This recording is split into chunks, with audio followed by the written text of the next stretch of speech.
sejahtera, Om Swastiastu, Namo Buddhaya, salam kebajikan. Puji syukur kita panjatkan kehadirat Allah Subhanahu wa Ta'ala, Tuhan Yang Maha Esa, karena kita masih diberikan kesehatan secara lahir dan batin. Dan tidak lupa kita doakan juga bagi yang sedang sakit, semoga sekarang diberikan kesembuhan segera, dan semoga pandemi ini segera berakhir ya, teman-teman bumi sekalian, amin. Kembali lagi nih kita bertemu di The Late Live Show episode 2. Kembali ini bersama saya Zaki yang akan memandu acara ini sampai selesai nanti ya. Kali ini kita akan mengambil tema Youth Movement on Climate Change. Mengapa sih kali ini kita angkat tema ini nih? Karena kalau bukan kita, siapa lagi? Kalau bukan sekarang, kapan lagi? Bercanda. Oke, seperti kita tahu ya bahwa isu perubahan iklim ini sedang menjadi pembicaraan di seluruh dunia mungkin ya. Mungkin waktu itu dalam acara ESG Capital Market Summit 2021, Ibu Menteri Keuangan Republik Indonesia kita, Ibu Sri Mulyani, mengatakan bahwa climate change adalah global disaster yang magnitude-nya diperkirakan akan sama seperti pandemi COVID-19. Nanti tidak ada satu negara yang bisa escape atau terbebas dari ancaman climate change. Perubahan iklim adalah ancaman global yang nyata dan sudah dipelajari oleh berbagai ilmuwan yang menggambarkan bahwa dunia ini mengalami pemanasan global. Hal serupa juga dikatakan oleh Presiden Amerika, Joe Biden ya. Menurut Biden, apabila pemanasan global terus terjadi, maka bisa berdampak pada mencairnya es di kutub, sehingga permukaan air laut naik.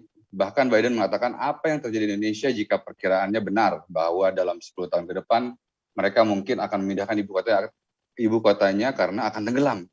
Jakarta tenggelam, tetapi mungkin tidak hanya Jakarta ya, karena di Indonesia mungkin aja bisa terjadi di hal yang sama di daerah-daerah lain, jika Allah berkehendak. Ya, Masya Allah. Nah, sesuai tema yang kita angkat kali ini, kita akan dengarkan apa-apa saja yang sedang dilakukan oleh anak-anak muda nih yang udah hadir di layar-layar perangkat kalian semua nih ya. Tentunya kita juga akan bahas apa yang akan mereka kolaborasikan bersama-sama. Saya akan perkenalkan dulu kepada rekan-rekan Bumis atau pemirsa sekalian di sini. Yang pertama yaitu Bro Trian Syah Putra yang biasa dipanggil Trian. Bro, kita satu ini adalah CEO dan co-founder dari Bumun. Buat kalian yang belum tahu apa itu Bumun, nggak asik banget ya kalau belum tahu Bumun ya. Gitu.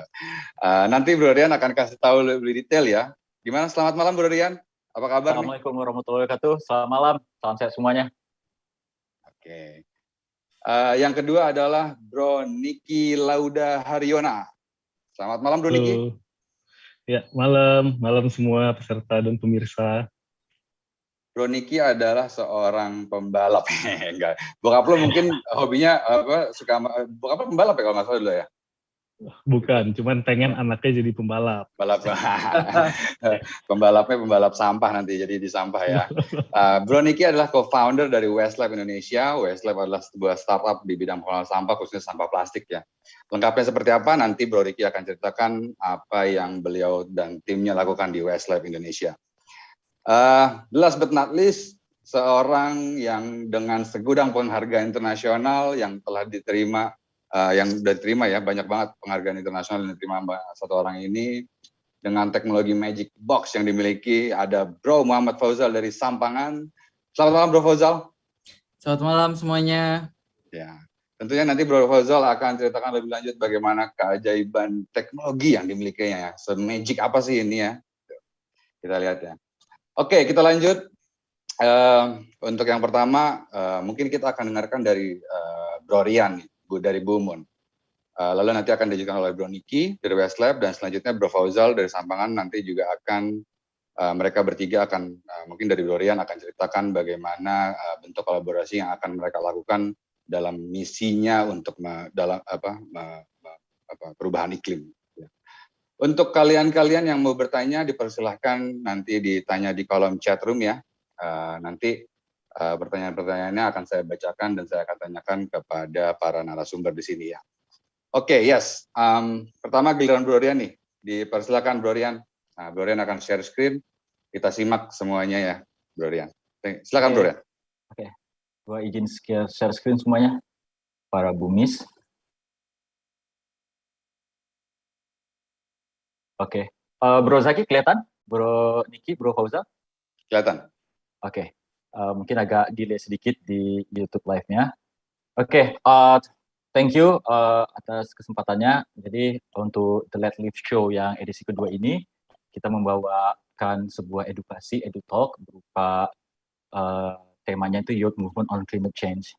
Nah, banyak yang bertanya, Bu Muni berdasarkan apa sih, kenapa sih Bu Muni ini, para founder-founder ini, yang berenam ini ingin menciptakan sebuah bisnis model yang berupa social enterprise, di mana kita emang fokus ke social movement-nya, impact sosialnya, dan lebih fokusnya lagi ke climate change-nya. Kenapa sih kami mengangkat isu ini? Jadi gini, pada storytelling malam hari ini, saya pribadi akan mengangkat dari sebuah fakta aja dulu. Nah, fakta apa yang terjadi? Jadi gini, para bumis dan para penonton atau pemirsa YouTube live pada malam hari ini, pemanasan global itu adalah sebuah isu yang high profile, di mana ancamannya atau dampaknya itu sangat tinggi sekali, sehingga ini emang bukan untuk sebuah isu yang dibikin main-main atau sebuah hoax. Yang tadi sudah sampaikan juga oleh Bro Zaki, bahwasanya ini tidak ada satupun negara yang bisa exit. Nah, bermula pada Kyoto Protocol, jadi para negara-negara maju itu sudah tahu bahwa adanya bom waktu untuk di masa depan. Namun di Kyoto Protocol ini ternyata ya ini hanya sebagai seperti macan kertas aja, hanya galak di atau hanya galak di kertas aja, tapi secara penerapannya itu banyak yang masih miss.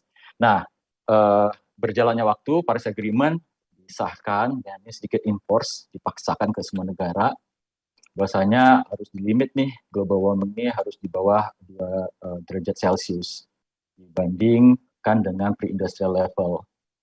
Nah, pada COP25 itu tahun lalu, itu di-declare lah bahwasanya pemanasan global ini dibatasi, cuman hanya boleh naik 1,5 derajat Celcius. Pada tahun 2050 akan mencapai carbon neutrality atau zero carbon. Nah, dan penurunan greenhouse gas emission itu 45% pada tahun 2010 di 2030. Nah, sekarang pertanyaannya apa sih yang terjadi jika kita melewati 1,5 derajat Celcius itu? Nah, ini yang bahayanya. Jadi para bumis dan para penonton semuanya, saya pribadi tidak ingin menyebabkan fear atau ketakutan, tapi ini adalah fakta yang mau nggak mau harus saya pribadi dan teman-teman founder itu harus educate teman-teman semuanya. Nah, jika kita melewati batas 1,5 derajat Celcius itu, ada 210 juta orang yang akan terekspos kepada kemarauan yang panjang. 14% populasi dunia itu akan terekspos terhadap radiasi sinar ultraviolet yang berlaku selama 5 tahun. Yang tahun lalu terjadi di Paris maupun di Jepang, kalau lihat beritanya banyak homeless people yang nggak punya rumah, yang ya mohon maaf meninggal gitu loh di tempat umum karena terpapar sama radiasi ini. 290 juta rumah itu akan terekspos terhadap kenaikan banjir, kenaikan muka air laut. Itu merusakkan 14 triliun aset, panen gagal yang akan berpotensi mengurangi kesehatan atau kesejahteraan orang sebanyak 600 juta orang. Yang ini memang terpapar di penduduk-penduduk atau negara yang memang batasan negara itu semuanya dibatasi oleh laut, terutama Indonesia, di mana semua batas negara kita bersinggungan langsung dengan muka laut. Nah, ini tadi terkait dengan resikonya, ini coba saya angkat dari sisi ekonominya. Kami mencoba membandingkan global financial crisis yang terjadi pada 2008, krisis ekonomi dunia akibat mortgage itu yang di US. Kami bandingkan dengan pandemic crisis yang sekarang ini, yang mulai awal tahun 2020, dan global warming di future-nya. Nah, pada 2008 itu world GDP itu hanya turun di 0,1%. Dan kita merasakan bagaimana susahnya mencari kerja, segala macam. Dan Indonesia yang tidak secara langsung aja kena, itu juga terasa sekali. Nah, apa yang terjadi pada saat pandemi ini, itu world GDP itu turun 3%. Dan kita tahu nih gimana dampaknya sekarang. Nah, apa yang terjadi jika kita di 2030 itu masih melakukan sebuah tindakan yang ya business as usual, di business as usual, itu akan terjadi penurunan world GDP itu susah 18%. Which is itu kalau di tahun 2020 ini yang pandemik ini sampai 2021 itu 6 kali. Ya peningkatan eksponensial 6 kali. Coba bayangkan sekarang kita ada susah, nanti di 2030 berjalannya waktu sampai sana, itu kita menderita 6 kali.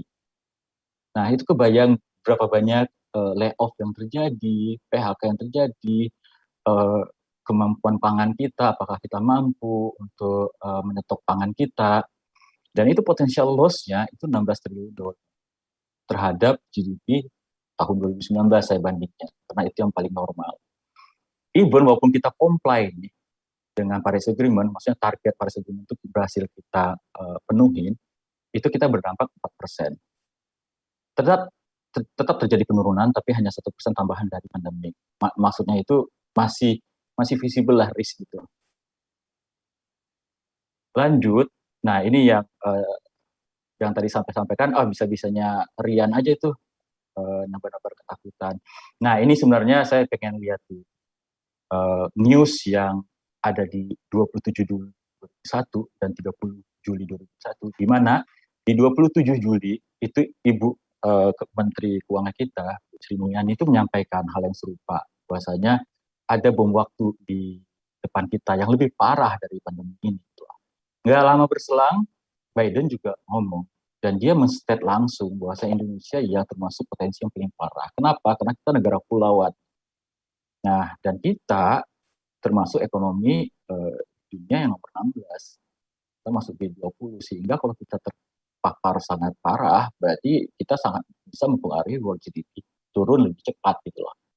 Nah, inilah yang pembukaan yang ingin saya sampaikan ke teman-teman sekalian, sehingga nanti pada saat Bro Niki dan Bro Fauzal menyampaikan mereka bisnis model mereka, visi misi pribadi mereka, kenapa mereka melakukan hal ini, tolong inilah frame-nya mereka, kenapa mereka mau berbisnis hijau. Demikian Bro Zak. Siap, oke. Bukan nakut-nakutin ya, cuman memang faktanya mungkin akan seperti itu gitu ya. Cuman rasa ketakutan itu agak sedikit luntur dengan kegantengannya Mas Rian nih, Om Bro Rian kayaknya nih. Alhamdulillah. Kayak yang nonton ini cowok-cowok bertiga ini, Rian sama Niki sama Fauzan nih ganteng-ganteng, jadinya agak-agak ketakutan itu akan sirna ya sebenarnya. Oke, ya cukup hal ini cukup isu yang cukup menakutkan, dan ini krisis, dan mungkin kalian akan menjadi tergerak ya dalam misi perubahan iklim ini lah ya. Oke, mungkin next kita sekarang giliran Westlab nih ya. Westlab ini sebuah startup di bidang pengolahan sampah plastik. Ada Bro Niki. Silakan, kami persilakan Bro Niki untuk mungkin menceritakan apa itu Westlab, apa yang dilakukan oleh Westlab, dan mungkin nanti terakhir bentuk kolaborasi apa yang akan kita lakukan bertiga. Silakan Bro Niki. Oke, selamat malam semua para peserta Talks malam ini. Mungkin di sini pesertanya ada Bumis juga. Salam buat Bumis yang hadir. Terima kasih buat moderator kita yang luar biasa, Mas Zaki, sudah memberikan waktu. Baik teman-teman Bumis dan peserta penonton Talks malam ini, sebelum kita bicara Westlab, izinkan dulu saya ingin memperkenalkan diri. Tadi Mas Zaki sudah sampaikan kalau nama saya Niki Lauda Haryona, lahir di dan besar di Padang. Nah, itulah alasan kenapa Westlab kita taruh di Kota Padang. Jadi selain aktif sebagai tukang bersih-bersih di Westlab sekarang, saya juga aktif di sebuah digital agency yang namanya Fitbus. Dan selain berwirausaha juga aktif di beberapa organisasi, seperti sekarang adalah Ketua Kompartemen Perdagangan Luar Negeri di Pengurus Pusat HIPMI, serta Ketua untuk Dinas Lingkungan di Percepatan Pembangunan Provinsi Sumbar. Baiklah teman-teman Bumis, tadi saya sudah sampaikan, saya dari latar belakang yang sangat jauh dari sampah ini sebenarnya, tapi kenapa bisa nyasar ke industri ini. Sebelumnya saya izin share screen, saya mau memperlihatkan satu video yang merupakan fakta, jadi ini bukan nakut-nakutin juga, tapi fakta. Jadi pada suatu hari, saya diajak oleh teman saya ke tempat pembuangan akhir di Kota Padang, namanya TPA Air Dingin. Di situ saya akan putar videonya sembari kita lihat. Berikutlah kondisi sampah di TPA, itu sudah sangat-sangat menggunung. Nah, yang paling mengkhawatirkan adalah kita bisa melihat di situ banyak sapi, sangat-sangat banyak sapi yang tentunya kita bisa bilang mereka makan dan hidup di TPA, di tempat sampah. Jadi mereka bisa makan plastik, atau makan racun, atau apapun yang ada di TPA. Jadi menurut saya itu sangat-sangat mengerikan. Jadi setelah pulang dari situ, pertanyaan saya adalah, karena saya dari Padang, kita selalu makan rendang ya, pasti teman-teman pemirsa di sini tahu, jangan-jangan rendangnya saya makan sapinya dari sana lagi.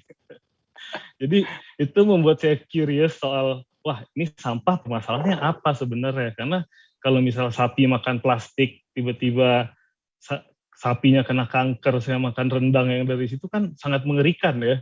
Nah akhirnya dari perjalanan itu saya riset, saya bertemu dengan orang-orang luar biasa, salah satunya Fauzal. Nanti Fauzal juga jelaskan teknologi yang sangat canggih dari Sampangan, akhirnya ketemu Mas Rian dari Bumun. Baiklah, saya akan langsung ke menjelaskan tentang Westlab itu sendiri. Jadi, sebentar. Oke. Westlab, saya juga akan, selain menjelaskan apa itu Westlab, saya akan menjelaskan apa yang akan kita lakukan di tahun ini. Jadi teman-teman Bumis pun bisa tahu kira-kira langkah-langkah kita pada tahun ini ada apa aja. Pertama, Westlab adalah sebuah perusahaan yang berdiri di Padang, Sumatera Barat, dengan nama PT Olah Sampah Indonesia. Jadi di sini saya berdua dengan partner saya, Mas Glenn. Terus kita itu fokus kepada waste processing. Nah kebetulan kenapa namanya Westlab itu sendiri adalah karena kita ingin sampah yang masuk di kita itu bisa kita jadikan hal yang lebih berguna dan mutar dibandingkan menumpuk. Karena background dari Westlab ini penumpukan tadi yang sudah saya lihatkan pertama. Disitulah kita spiritnya Westlab ini. Dan cita-cita kita in the future kita akan membuat hub untuk waste processing di Sumatera Barat. Jadi bukan cuma sampah plastik, bisa sampah organik juga. Ini misi utama kita, menjadi solusi untuk waste processing di West Sumatera. Mungkin saat ini masih plastik, tapi mudah-mudahan dengan seiring waktu kita bisa terus berkembang kepada hal-hal lain. Kenapa? Nah ini pertanyaannya. Karena di Sumatera Barat itu menghasilkan sampah 2,166 ton per hari. Sedangkan local government atau pemerintah daerah cuma bisa mengolah sekitar 982 ton. Yang berarti ada penumpukan sekitar 1,1 ton tiap harinya. Nah, jadi di sini sangat mengerikan karena 1,1 ton itu bisa numpuk, bisa bocor, bisa nyampe ke laut, bisa nyampe ke sungai, atau berbagai macam hal lainnya. Jadi bahkan kurang dari setengah itu tidak bisa diolah oleh pemerintah. Nah, jadi bagaimana kita bisa melakukan itu? Bagaimana kita bisa menjadi solusi untuk seluruh sampah yang tadi? Kita mulai dari sampah plastik dulu dengan membuat inovasi bahan-bahan plastik itu kita apakan, bisa jadi material recycling, bisa jadi bahan jadi ataupun hal lainnya. Dan sambil kita mencari solusi untuk sampah organik.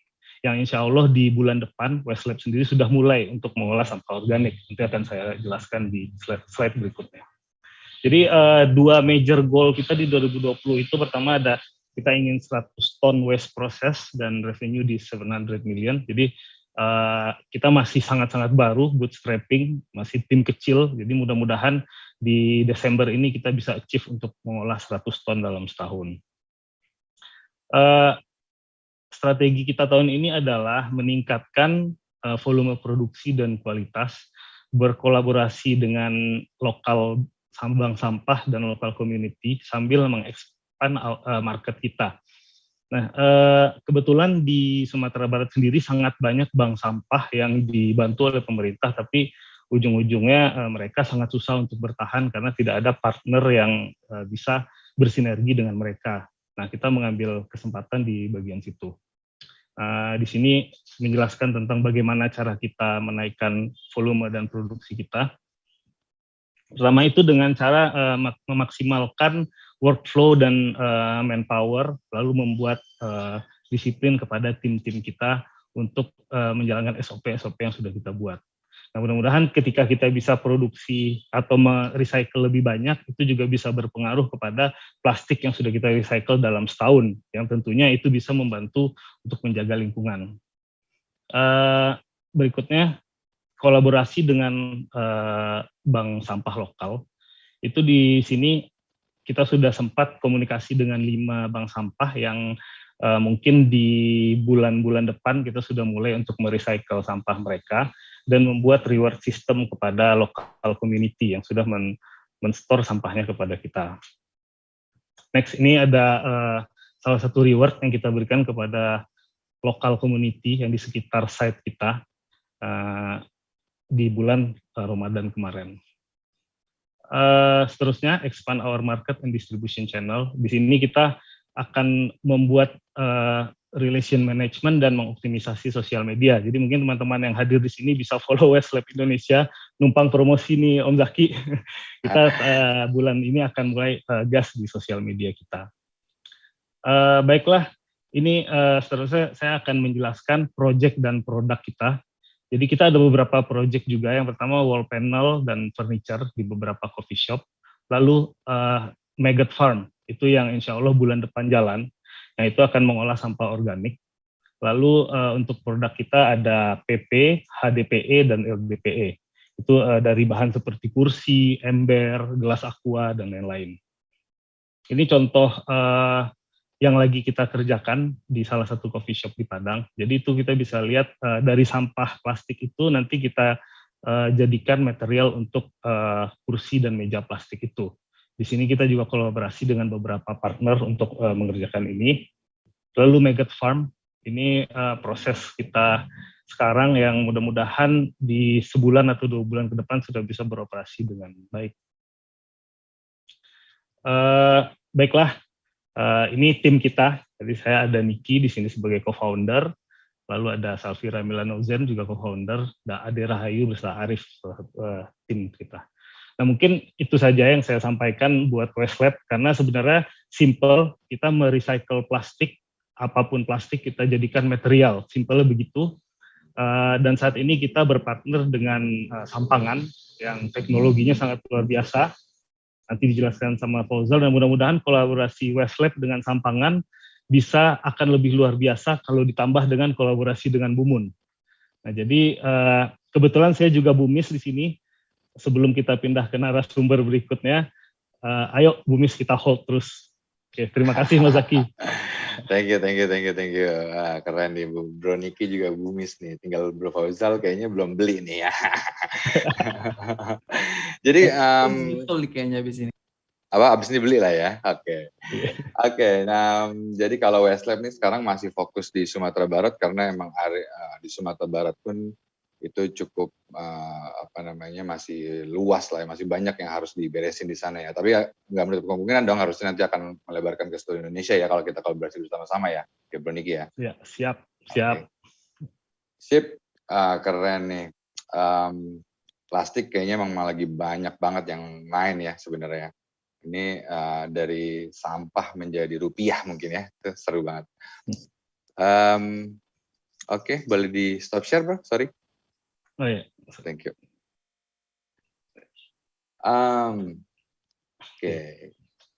Jadi ini untuk para pemuda Minang nih yang ada di Sumatera.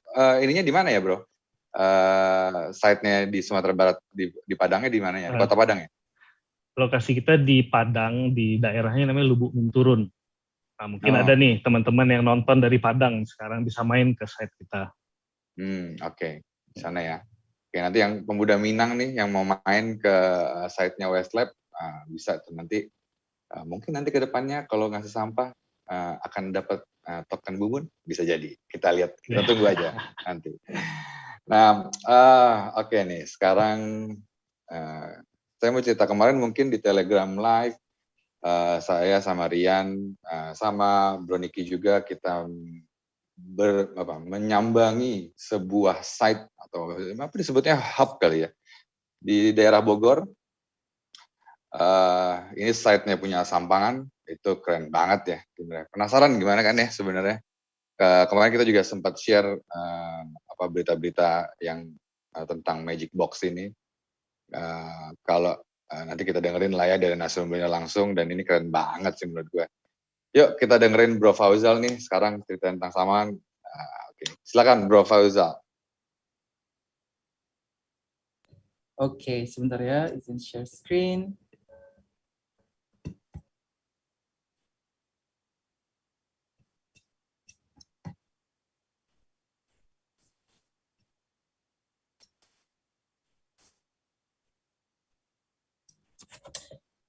Right, oke. Halo semua teman-teman, salam kenal. Saya Fauzal dari Sampangan Indonesia. Terima kasih Bang Zaki, Bang Rian sudah mengundang untuk diskusi pada malam hari ini. Bakal seru banget, terutama ngomongin tentang sama tukang sampah ya, dan juga penggerak untuk mengatasi permasalahan climate change dan juga masalah krisis sampah. Nah, mungkin izin memperkenalkan diri juga. Sebenarnya walaupun kita bergerak di bidang zero waste dan juga circular economy, saya pribadi sebenarnya kuliahnya itu di jurusan computer science. Kemudian mengawali karir di digital banking selama hampir kurang lebih 4 tahun. Setelah itu masuk ke dunia fintech, financial technology company di salah satu payment gateway yang terbesar di Indonesia dan Southeast Asia. Dan setelah itu for some reason tiba-tiba mulai tergerak untuk pindah ke industri yang jauh sangat berbeda, yaitu di waste management. Nah, jadi kenapa bisa kayak gitu? Sebenarnya ceritanya sangat mirip dengan Bang Niki. Kayaknya ada sesuatu tentang TPA ya, tempat pembuangan akhir Bang Niki ya, yang bisa merubah hidup seseorang kayaknya. Nah, kalau gue, kalau Bang Niki di Padang gitu ya, kalau gue di Bantar Gebang. Jadi kebetulan bareng dengan ayah, dia ada pekerjaan di Bantar Gebang, ikut kan. Akhirnya pas di situ pertama kali ngelihat sebuah tempat pembuangan akhir itu seperti apa. Dan yang sangat mengejutkan adalah memang tempatnya tuh luas banget, sejauh mata memandang. Gitu ya. Dan bukan cuma luas, itu tinggi juga gitu. Jadi untuk Bantar Gebang itu kalau kasih ilustrasi kurang lebih bangunan 10 tingkat. Tapi kayak udah besar banget gitu. Nah, segitulah scale dari permasalahan sampah baru di Jakarta. Right. Belum kita ngomongin dari 550 kabupaten kota di seluruh Indonesia. Right. So dari situ mulai tergerak yang oke, kita harus gimana caranya bisa melakukan sesuatu untuk menyelesaikan permasalahan ini, karena sesuai kata Bang Zaki, kalau bukan kita siapa lagi gitu kan. Nah, disitulah Sampangan terbentuk, di mana kita adalah perusahaan zero waste dan juga circular economy. Yang kita sebenarnya secara tidak formal itu mulai di tahun 2015 dan kita incorporated di kurang lebih di 2019 sampai sekarang. Nah, dari segi permasalahan, sebenarnya masalah simpel banget, yaitu kita menghasilkan sampah jauh lebih besar dari kemampuan kita untuk memproses sampah itu sendiri. Right, di mana hasil dari kita langsung melihat di banyak daerah, kita bertemu dengan dinas lingkungan hidupnya, dan di situ kita belajar ternyata yang berhasil di collect dengan dinas lingkungan hidup ke tempat pembuangan akhir itu cuman 30% hingga 45% dari total sampah yang dihasilkan di daerah itu. Artinya 55% hingga 70% sampah yang dihasilkan setiap hari itu bocor, teman-teman. Kita nggak tahu kemana. Bisa dibuang di sungai, bisa dibakar gitu aja, bisa ya macam-macam lah. Right, which is a very serious problem. Dimana hasil akhirnya adalah ya menyebabkan ya pencemaran lingkungan, berkontribusi terhadap climate change dan membahayakan manusia secara langsung, kesehatan kita gitu ya, dari udara, dari air dan juga tanah yang tercemar dari permasalahan sampah dan bahkan binatang juga ya. Dan terutamanya permasalahan sampah itu kayaknya bukan masalah sampahnya, tapi justru bau yang dihasilkan oleh sampahnya. Ini terjadi di mana-mana, dari rumah, kantor, industri, pertanian, dan macam-macam lagi gitu ya. Nah, sekarang pertanyaan selanjutnya sesuai diskusi kita hari ini, apa hubungan antara sampah dan juga climate change? Dan apa yang bisa kita lakukan untuk menyelesaikan permasalahan ini? Di Indonesia itu kurang lebih 70 juta ton sampah dibuang selama 1 tahun. Itu equivalent dari kurang lebih mungkin 10.000 lapangan bola yang diisi penuh sampah gitu. Satu lapangan bola udah gede banget, 10.000 gimana lagi besarnya. Dan itu realita dari Indonesia, di mana sampah ini menghasilkan kurang lebih 120 juta meter kubik karbon dioksida. Hasil dari pembakaran secara terbuka dan juga insinerasi menggunakan mesin pembakar sampah gitu ya.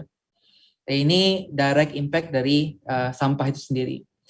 Dan yang tidak banyak diomongin itu adalah permasalahan yang lebih besar dari karbon dioksida, yaitu gas metan yang dihasilkan oleh sampah-sampah organik dan juga sampah makanan. Gas metan ini 21 kali lebih berbahaya dari karbon dioksida dalam hal peningkatan greenhouse gases di atmosfer yang menyebabkan climate change dan juga global warming.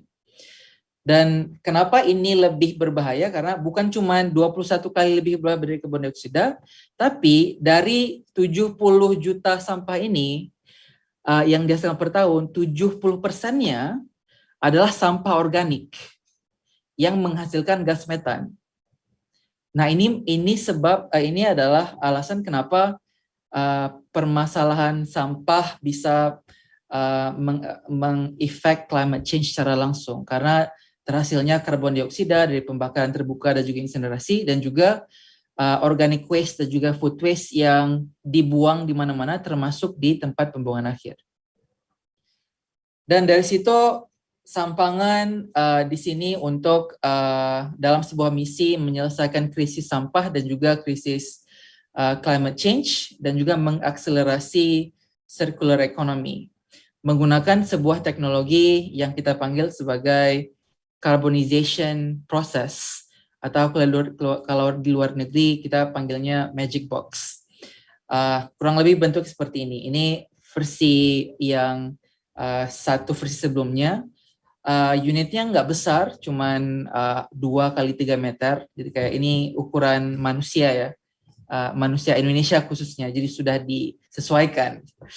Nggak besar mesinnya. Nah, satu mesin ini kita bisa proses kurang lebih 750 kg sampah sehingga 10.000 kg sampah per harinya untuk satu mesin. Nah, nanti tinggal kita sesuaikan aja secara modular sesuai kebutuhan tempat yang ingin kita selesaikan masalah sampahnya. Nah, yang menarik dari teknologi ini adalah kita bisa memproses sampah, semua jenis sampah, organik ataupun anorganik, tanpa perlu dipilah, dan mengubah sampah ini menjadi sustainable materials yang kita bisa gunakan kembali di industri turunan seperti organic agriculture, sustainable construction, healthcare, dan lain sebagainya gitu ya. Dan hasil dari proses ini kita pastikan tidak ada sampah residual yang tersisa. Artinya semua sampah yang masuk 100% produk sustainable yang keluar. Dan ini sudah dibuktikan dari sertifikasi yang kita dapatkan dari Kementerian Lingkungan Hidup. Kita adalah salah satu dari 8 perusahaan Indonesia yang teknologinya sudah terdaftar dan juga diawasi oleh Kementerian Lingkungan Hidup Republik Indonesia. Selain itu, outputnya itu semuanya sudah dilakukan analisa laboratorium di Universitas Indonesia dan juga lab internasional. Dan ya kita bisa pastikan teknologi ini nggak perlu tunggu tahunan baru bisa jalan, itu dalam waktu mingguan aja udah bisa kita deploy dan kita mulai memproses sampah yang ada. Dan yang paling penting, teknologi ini semua didesain, dimanufaktur di Indonesia. Jadi milik bangsa Indonesia. Oke, ini mungkin sedikit penjelasan terhadap sistem dari site dan teknologi sampangan. Jadi dari sampah yang masuk itu kita ada mechanical separation menggunakan rotary sieving machine yang akan memisahkan antara sampah organik dan juga anorganik berdasarkan ukuran. Nah, tadi bilangnya nggak perlu dipilah, kenapa ini dipilah gitu kan? Nah, alasannya adalah kita ingin memastikan semua yang bisa di-recycle itu di-recycle. Dan proses ini sangat penting karena terutamanya di Indonesia itu sampahnya itu semuanya bercampur. Jadi kita belum ada infrastruktur dan juga habit untuk memilah sampah. Sehingga untuk recycling membutuhkan effort dan biaya sangat besar. Dan ini adalah solusi kita untuk itu. Kita pastikan kita bisa memilah sampah yang bisa di-recycle, itu di-recycle. Sampah plastik yang bisa di-recycle itu kita kasih ke waste lab nantinya, di mana akan masuk ke recycling industry. Dan semuanya yang tidak bisa di-recycle itu akan kita proses dengan 3 teknologi yang kita miliki. Yang pertama adalah yang akan masuk ke Magic Box adalah semua sampah anorganik yang tidak bisa di-recycle, yang kita proses.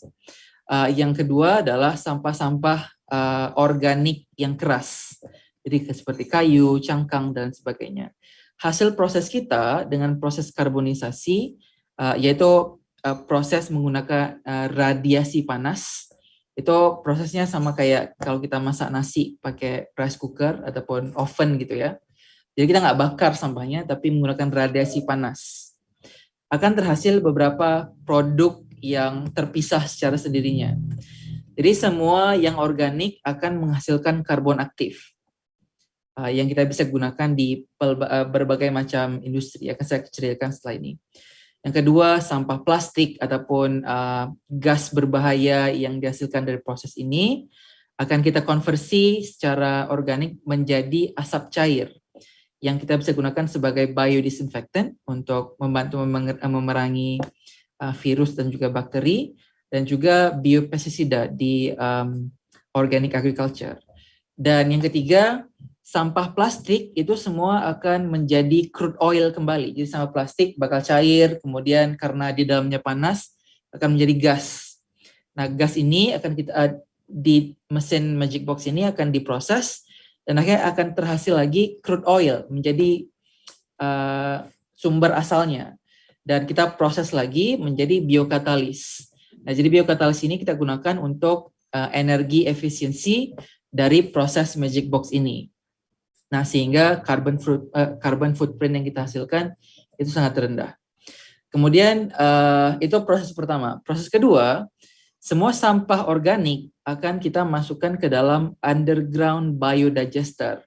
Ini adalah sebuah proses fermentasi anaerobik, artinya fermentasi tanpa udara tanpa dan oksigen, yang akan menghasilkan organic fertilizer dan juga biogas yang kita bisa gunakan kembali untuk kebutuhan dapur, kebutuhan pemanasan, ataupun bahkan untuk biogas electricity generation. Dan ini bukan teknologi baru, ini sudah lama digunakan di seluruh dunia untuk menghasilkan biogas dari sampah organik gitu ya. Dan yang ketiga, untuk sebagian dari sampah organik akan kita lakukan chopping process yang shredded organic material, produknya akan kita kembalikan ke industri maggot farm atau ataupun black soldier fly yang akan menghasilkan pakan ternak yang digunakan di peternakan sapi, ayam, dan sebagainya. Jadi kita bisa pastikan walaupun sampahnya masuk dan tercampur, kita bisa memastikan semuanya akan terpilah menjadi produk-produk yang bisa digunakan kembali menggunakan teknologi dan proses yang kami miliki. Nah, yang ingin kita ciptakan adalah sebuah ekosistem ekonomi sirkuler, di mana sampah akan kita proses kembali menjadi produk yang kita bisa gunakan di industri yang macam-macam. Dan di sini salah satunya adalah organic agriculture, livestock feed, maggot feed, biodisinfectant, yang tahun lalu kita sudah distribusi kurang lebih 400.000 liter. Dan juga sustainable construction material, pengganti hebel, batu bata, dan juga konkrit yang bisa jadi bahan bangunan yang lebih kuat, tapi juga lebih affordable untuk membantu masalah pemilikan rumah yang backlognya 13 juta rumah di Indonesia. Jadi kurang lebih inilah ekosistem yang ingin kita bangun, dan semuanya bersumber dan powered by sampah gitu ya. Dan ya harapannya adalah kita bisa benar-benar menciptakan sebuah Indonesia yang zero waste. Karena semuanya bakal terkonversi menjadi bahan yang berguna. Inilah different implementation examples di residential area, traditional pasar basah, river dan juga ocean clean up, commercial area dan juga perkantoran, TPA dan juga agriculture dan juga industrial industries. Dan ini adalah contoh implementasi dari Sampangan Teknologi dan juga Sampangan Hub. Yang pertama adalah Zero Waste dan juga Circular Economy Hub yang kita bangun di Bogor. Jadi tujuannya adalah kita bisa memproses sampah harian secara zero waste sedekat mungkin dari sumber sampahnya. Sehingga tujuannya adalah mengurangi jumlah sampah yang bocor yang kita bicarakan tadi dan juga mengurangi sampah yang perlu ditransportasi ke TPA. Karena transportasi itu menghasilkan emisi yang sangat besar. Itu jaraknya bisa jadi biasanya 80 km dari sumber, bahkan lebih jauh gitu ya. Yang kedua adalah untuk TPA kita melakukan pilot di Kota Serang untuk unlimited landfill. Dimana kalau di dunia kripto kita ada crypto mining, kalau di Sampangan kita ada landfill mining, di mana sampah yang udah ada selama 20 tahun, 30 tahun, itu kita mining. Dan kita proses menjadi produk-produk yang saya ceritakan tadi. Nah, selain itu, dengan teknologi biodigester yang kita ciptakan, kita juga bisa memastikan sampah harian yang dihasilkan itu bisa selesai diproses di hari yang sama. Jadi nggak ada lagi ceritanya TPA penuh, harus bikin TPA baru, nggak perlu lagi. Karena kita bisa pastikan semua sampah yang dihasilkan bisa selesai di hari yang sama. Jadi ini adalah dua implementasi teknologi Magic Box dan juga Sampangan System yang sudah kita jalankan. Nah, ini adalah contoh implementasi circular economy, yaitu di organic agriculture. Yang kita gunakan adalah karbon aktif untuk menetralisasi pH tanah, yang biasanya sumber penyakit dari tanaman adalah pH-nya rendah ataupun acidic. Kita pakai karbon aktif, jadinya netral lagi gitu, which is good for the commodity. Kedua, karbon aktif menjadi sponge buat air, sehingga kalau musim kemarau tanaman masih tetap bisa aman. Dan yang ketiga, karbon adalah hotel bintang 5 untuk mikroba, sehingga nutrisi buat tanaman itu bisa dihasilkan secara terus-menerus oleh mikroba ini tanpa perlu tergantung dengan chemical fertilizers dan juga chemical pesticides. Jadi tujuan akhir kita adalah, ini agak ekstrim, untuk mengkonversi semua pertanian di Indonesia menjadi pertanian organik, powered by activated carbon, powered by waste processing. Nah, kemudian kita ada organic fertilizer dan juga organic pesticide, hasil dari waste processing kita tadi. Ini adalah jadi jenis tanahnya nggak masalah, semua jenis tanah bisa, semua jenis tanaman bisa, dan biasanya hasil akhirnya adalah percepatan dari masa panen bisa lebih cepat, produktivitasnya bisa meningkat. Misalnya kalau padi itu biasanya 4 ton per hektar bisa jadi 7 hingga 9 ton per hektar. Dan yang sebelumnya mungkin 2 musim tanam per tahun bisa 3 musim tanam per tahun, karena dari mikroba yang menghasilkan nutrisi secara berterusan, nggak perlu lagi ada waktu rehat untuk tanah, sehingga hasil akhirnya adalah kita bisa meningkatkan kesejahteraan petani. Ini salah satu contoh implementasi untuk circular economy. Nah, selain itu untuk sustainable construction, kita akan menjalankan pilot 120 rumah karbon di Aceh tahun depan. Harapannya dari sini kita bisa replicate lebih banyak rumah-rumah karbon yang tahan gempa, tahan api, dan juga lebih affordable di seluruh Indonesia.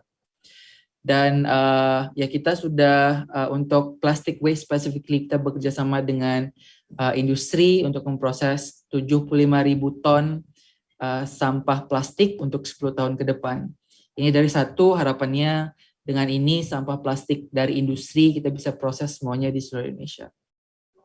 Dan baru-baru ini kita baru selesai pilot untuk ekosistem Gojek karena per April lalu mereka berkomitmen untuk ekosistem mereka menjadi zero waste. Jadi ini langkah pertama kita untuk bekerja sama dengan GoFood dan juga Recosystem sebagai waste collection partner untuk central kitchen dari Gojek ini bisa benar-benar zero waste. Jadi semua recycle, semua diproses. Ya, ini adalah sedikit perbandingan tentang teknologi yang kita miliki dan juga alternatif lain dalam konteks zero waste management, di mana kita bisa memproses semua jenis sampah. Dari segi scalability, kita bisa mulai dari paling kecil hingga bisa kita scale up secara unlimited. Efisiensi dari segi ruang, dari segi waktu processing dan juga energi. Karena satu mesin karbon itu cuman butuh listrik seperti satu AC rumah gitu ya. Dan tentunya dari segi environment kita pastikan tidak ada emisi, tidak ada dangerous output yang dihasilkan dari proses kita. Nah, dari segi business model sendiri kita ada dua business model dengan waste. Yang pertama adalah waste processing as a service, di mana kita client base-nya adalah government dan juga B2B, industrial area, plantation dan sebagainya, di mana kita dibayar untuk memproses sampah yang mereka hasilkan. Yang kedua adalah product sales dari output yang kita dapatkan dari proses itu di industri yang di industri circular economy yang saya ceritakan tadi. Kita sudah ada di 7 provinsi di Indonesia dan kurang lebih 18 Magic Box yang sudah kita deploy semenjak kita beroperasi, dan ini adalah berbagai jenis customer segment yang kita serve di B2B dan juga B2G dengan government. Ini adalah tim kita. Saya sendiri backgroundnya di banking dan juga fintech, computer science. Kita ada Dr. Isyani, Chief Science Officer, 30 tahun experience yang memiliki berbagai macam patent internasional juga international awards dengan teknologi beliau. Dan kita ada Hena, arsitek dan juga Chief Product Officer kita, dan Aldi, part of Real Estate Indonesia Management dan juga CSR Forum Indonesia. Dan inilah sebagian dari sertifikasi yang sudah kita dapatkan dari KLHK dan juga International Lab dan International Supporting Organizations yang mendukung kegiatan kita semenjak kita berdiri. Alhamdulillah, apa yang kita kerjakan ini diberikan apresiasi oleh dunia internasional, di mana kita merepresentasi Indonesia kadang-kadang cuma satu-satunya yang dari Indonesia di program-program internasional seperti Accelerate 2030 Program di Geneva dan juga UNDP Finance Summit, di Africa Union Industrialization Week di Ethiopia, di Paris, Eropa, dan beberapa ajang internasional lainnya. Salah satu yang akan kita kerjakan juga adalah untuk melakukan our first international pilot di Brazil akhir tahun ini ataupun tahun depan. Dan mungkin ini adalah salah satu-satunya teknologi waste processing dari Indonesia yang kita ekspor untuk dunia internasional, insya Allah. Dan ya mungkin itu dulu yang bisa kita share dari Sampangan. Semoga kita bisa berkontribusi untuk menyelesaikan permasalahan sampah di Indonesia dan juga climate change.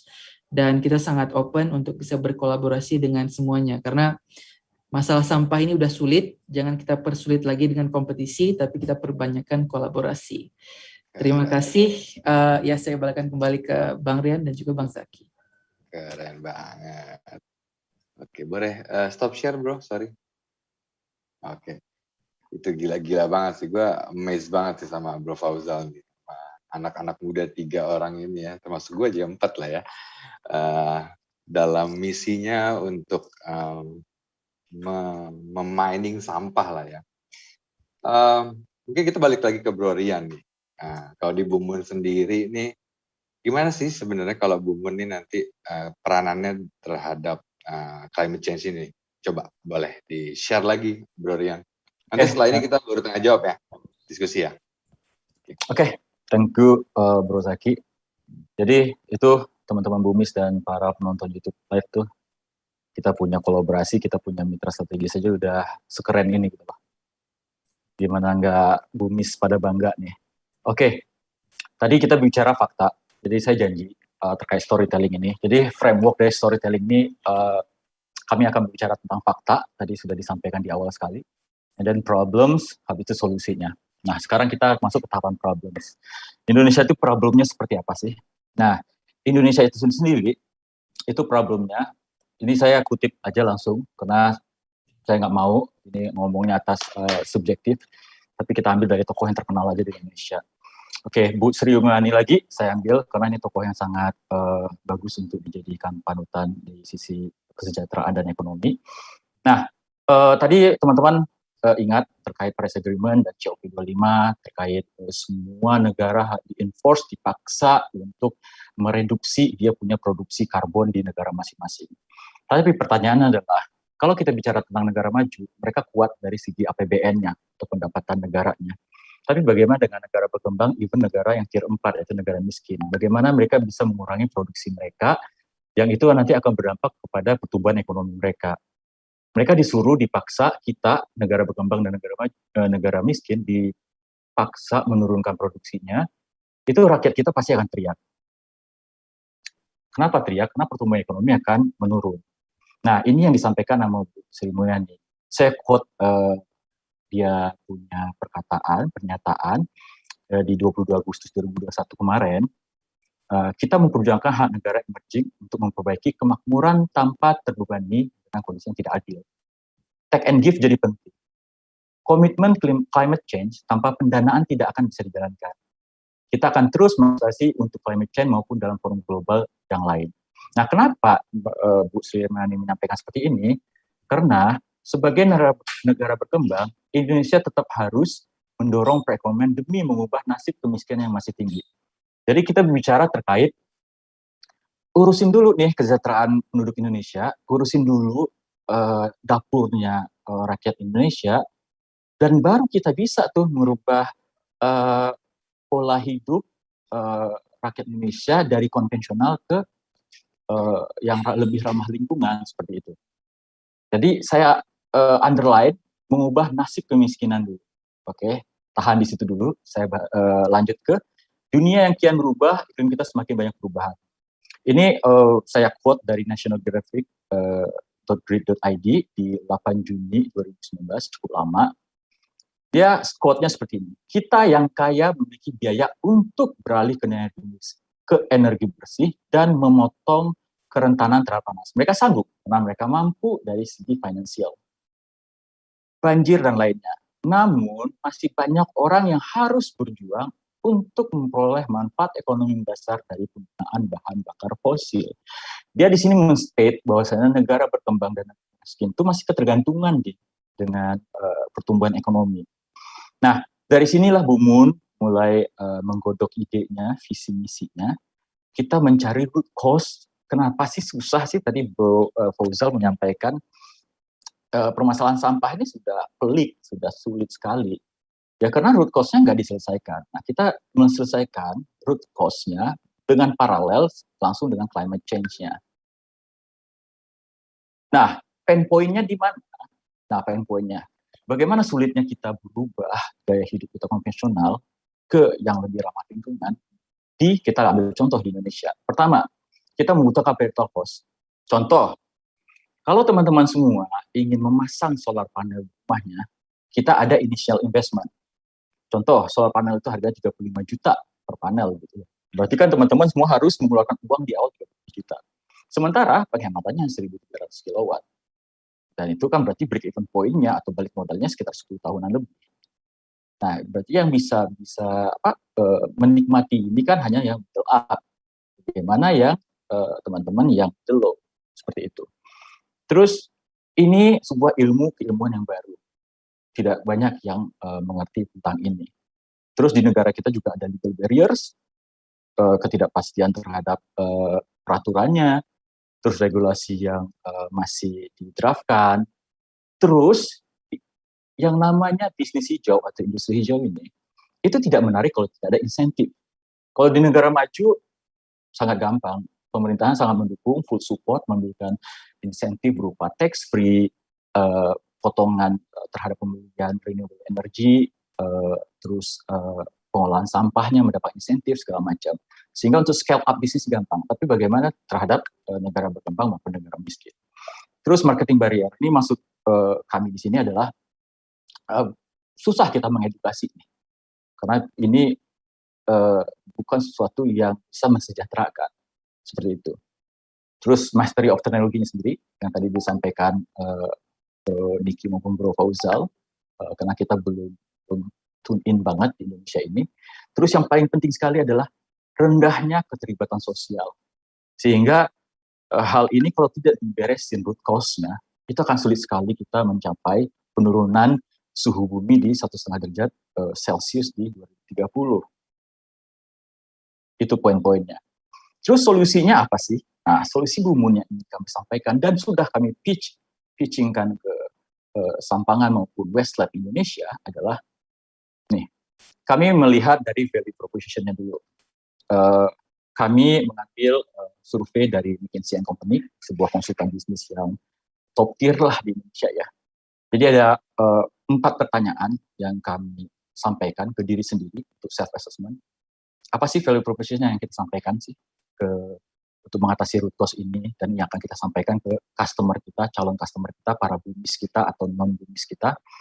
Nilai apa yang diberikan kepada pelanggan kami, manakah dari masalah pelanggan yang dapat diselesaikan oleh kami, oleh Bumun, pakai produk dan lain apa yang ditawarkan untuk setiap segmen pelanggan.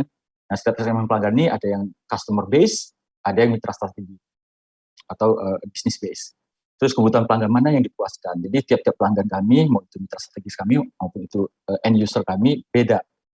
Nah, yang menarik dari survei McKinsey ini, saya ambil yang temanya Are You Ready for the Next Generation? Nah, kenapa? Inilah target market kami. Karena pemuda-pemudi Indonesia yang melek teknologi, yang bagi kami untuk entry barrier untuk mengedukasi mereka sangat mudah sekali. Nah, dari 5 key points ini, inilah yang kamu sadur menjadi value proposition dari Bumun. Nah, di 5 key points ini apa?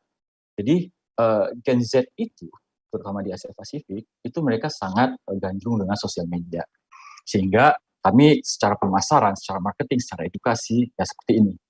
Kita emang target market kita ini, kita memanfaatkan sosial media yang ada. Terus customer ini butuhnya apa sih? Mereka pengen semuanya. Mereka pengen paket komplit. Mereka pengen produk atau jasa ini dibanding. Mereka mendapatkan semuanya. Terus yang ketiga, mereka pengen sebuah brand, menggunakan sebuah brand yang ini secara personal emang gua banget gitu loh. Gua banget. Secara personal ini emang mencirikan uniqueness kami, alter ego kami, yang kami pengen seperti ini, tapi kami nggak punya kemampuan, sehingga kami membeli produk ini, jasa ini, untuk merepresentasikan kami gitu loh, sebagai representatif kami gitu loh. Nah, terus yang keempat, teman-teman semua sangat terinfluence lah ya, terhadap video konten. That's why TikTok, terus Instagram Reels sangat digandrungi. Karena kita bisa belajar dari 1 menit video gitu loh. Kita bisa dapat insight dari 1 menit video gitu loh. That's why TikTok sama Reels sangat digandrungi. Nah, yang kelima ini yang menarik sebenarnya. Teman-teman semua, calon customer, calon bumis dan bumis, itu pengen kelihatan environment conscious. Kami tuh pengen dilihat secara personal itu ramah lingkungan. Tapi kami tidak mau membeli produk itu. Kami pengen produk itu sudah ramah lingkungan sehingga kami dengan mudah mengakses itu gitu loh. Nah, ya akhirnya kami balikin, kami twist ini. Oke, kalian boleh ramah lingkungan, tapi kalian nggak mau bayar kan? Oke, kami bayar kalian supaya kalian ramah lingkungan. That's why Bumis lahir. Para Bumis dan teman-teman calon Bumis. Nah, muncullah beberapa bisnis model yang Bumun tawarkan ke mitra kami dan ke para Bumis. Yang pertama adalah garbage mining business model.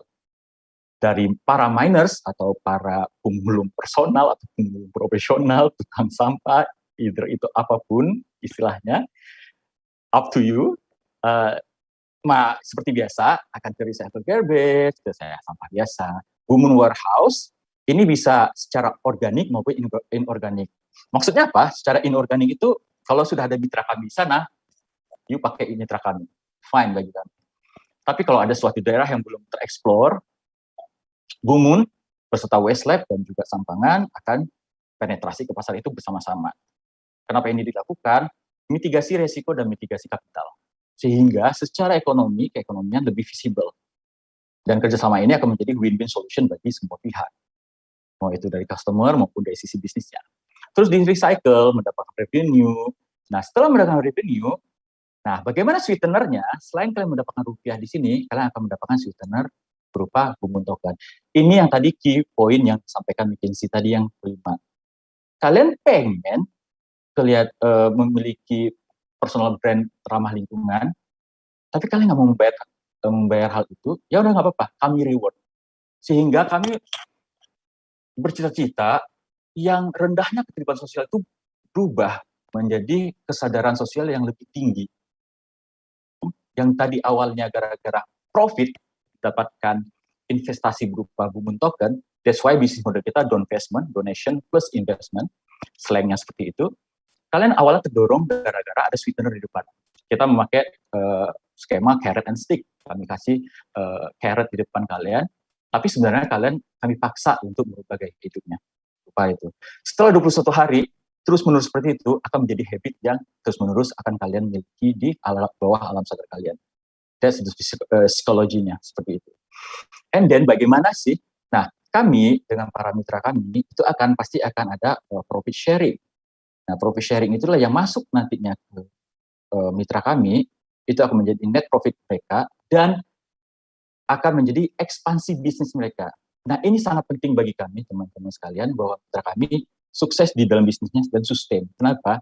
Kami memohon kepada mitra kami untuk segera cepat berekspansi ke kabupaten kota, even ke provinsi di seluruh Indonesia.